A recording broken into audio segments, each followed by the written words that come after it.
Morning students, this is Parth Maishri और आज हम स्टार्ट करने वाले हैं अपना क्लास 12 का मैक्रो इकोनॉमिक्स का chapter number 12 that is BOP. तो चलिए शुरू करते हैं। तो बैलेंस ऑफ पेमेंट एक मेथड है जो कि कंट्रीज यूज करती हैं अपने सारे इंटरनेशनल मॉनेटरी ट्रांजैक्शंस को मेजर करने के लिए। और मॉनेटरी ट्रांजैक्शंस का एग्जांपल है like cheques, cash, electronic fund transfer etcetera. ये सारे ट्रांजैक्शंस अकाउंटिंग ईयर या फिर फिजिकल ईयर में रिकॉर्ड किए जाते हैं। और ये सारे monetary transactions individual, private entrepreneurs और पब्लिक सेक्टर करते हैं। और ये सारे मॉनेटरी ट्रांजैक्शंस बीओपी अकाउंट में मेंटेन किए जाते हैं, ये जानने के लिए कि हमारी कंट्री में कितना पैसा आया है या फिर हमारी कंट्री में से कितना पैसा गया है। Then come into next para. BOP का आइडियल रेशियो 0 होना चाहिए। It means that credit transactions are equal to debit transactions. But ये बहुत ही रेयर केस है जो पॉसिबल नहीं होता और हमारा बीओपी अनबैलेंस्ड रहता है। और बीओपी हमें ये बताता है कि कंट्री डेफिसिट में है, मीनिंग इंपोर्ट ज़्यादा है और एक्सपोर्ट कम है। And in second case surplus में एक्सपोर्ट ज़्यादा है और इंपोर्ट कम है। और इन दोनों कंडीशन से हमें ये फाइंड आउट कर सकते हैं कि इकोनॉमी में कौन से पार्ट से डिफरेंसेस क्रिएट हो रहे हैं। तो चलिए चलते हैं नेक्स्ट टॉपिक ऊपर, जो कि हमारे मॉनेटरी ट्रांजैक्शन है कि मॉनेटरी ट्रांजैक्शन में आता क्या है। तो पहला है export and import of goods, जिसको हम बीओपी की लैंग्वेज में मर्चेंडाइज ट्रेड और विजिबल ट्रेड भी बोलते हैं। इसका मतलब यह है कि जो हम गुड्स एक्सपोर्ट करते हैं फिर उनको इंपोर्ट करते हैं, उनको हम देख सकते हैं, उनको छू सकते हैं, उनको वेट किया जाता है, वो उसको हम बीओपी की लैंग्वेज में मर्चेंडाइज और विजिबल ट्रेड बोलते हैं। इसका एग्जांपल है फूड, ऑयल, क्लोथ्स एक्सेट्रा। इनको हम मेजर कर सकते हैं, इनका वेट कर सकते हैं, इनको छू सकते हैं, उनको देख सकते हैं। नेक्स्ट हमारा इनविजिबल ट्रेड। इनविजिबल ट्रेड के अंदर हमारे आती हैं services, import and export of services. अब सर्विसेज क्या हैं जो कि टेंजिबल एसेट्स नहीं है,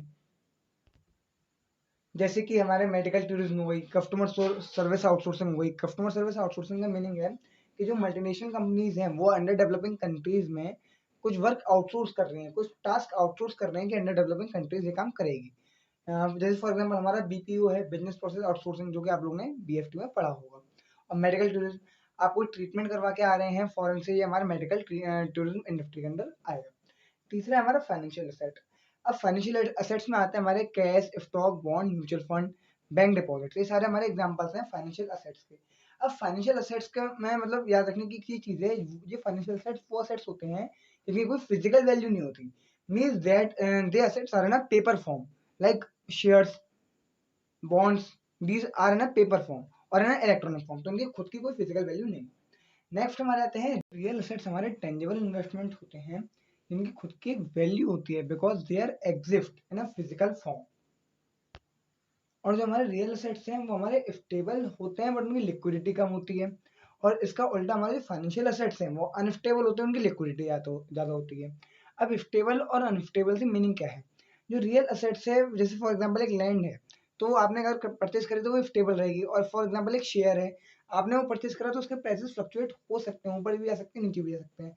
बट उन शेयर्स को आप तुरंत कैश में करवा सकते हैं, बट इस लैंड को, जो आपने परचेज कर रखी है, इसको आप हैंड टू हैंड ही कैश में कन्वर्ट नहीं कर सकते। तो ये मतलब है लिक्विडिटी से मतलब है कैश में कितने टाइम में कन्वर्ट होता है, और स्टेबिलिटी से मतलब है कि उसकी ड्यूरेबिलिटी कितनी है, हम इसको कितने टाइम तक होल्ड कर सकते हैं।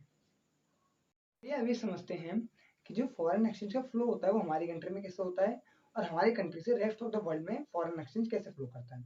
हमारी कंट्री में फॉरेन एक्सचेंज कैसे आएगा, जब हम अपने गुड्स और सर्विसेज को एक्सपोर्ट करेंगे, मतलब अपने गुड्स को और सर्विसेज को हम बाहर की कंट्री में बेचेंगे। जी, पहला स्टेप है फॉरेन एक्सचेंज हमारी कंट्री में आने का। सेकेंड स्टेप ये है कि जो फॉरेन इन्वेस्टर है वो हमारी कंट्री में आके इन्वेस्ट करेगा, हमारे रियल एसेट्स में और हमारे फाइनेंशियल एसेट्स में। इसका एग्जांपल है FDI and FII. And FDI में एग्जांपल आप ले लीजिए मैकडोनाल्ड, एंड एफआईआई में एग्जांपल लीजिए पेप्सी, डोमिनोज पिज्जा एक्सेट्रा वगैरह। अब सेकंड, अब हमारी कंट्री से रेस्ट ऑफ द वर्ल्ड में फॉरेन एक्सचेंज कैसे फ्लो होगा, जब हम गुड्स और सर्विसेज का इंपोर्ट करेंगे, मतलब हम बाहर की कंट्री से in the rest of the world से हम गुड्स और सर्विसेज खरीदेंगे, तो हमारे पास से पैसा जो है वो बाहर जाएगा, तो ये रेस्ट ऑफ द वर्ल्ड में हमारी तरफ से फॉरेन एक्सचेंज का फ्लो होगा। सेकंड, जब हमारे यहाँ का इन्वेस्टर फॉरेन कंट्रीज की रियल एसेट्स या फिर फाइनेंशियल एसेट्स को खरीदेगा, तो भी फॉरेन कंट्री में फॉरेन एक्सचेंज का फ्लो होगा, जब हम वहाँ के रियल असेट्स और फाइनेंशियल असेट्स में इन्वेस्ट करेंगे। बीओपी में हमारी टू साइड्स हैं, first is credit and other one is debit. तो क्रेडिट साइड में हमारे जब हम एक्सपोर्ट करते हैं तो जो भी हमारे पास पैसा आता है वो हमारा आता है क्रेडिट साइड में, और जब हम इम्पोर्ट करते हैं जो भी हमारे पास से जो पेमेंट होते हैं वो हमारे आते हैं डेबिट साइड में। और बीओपी अकाउंट हमारे क्रेडिट और डेबिट इन दोनों को मेंटेन करता है, मतलब रिसिप्ट्स और पेमेंट्स इन दोनों चीजों को बीओपी अकाउंट हमारा रिकॉर्ड करता है।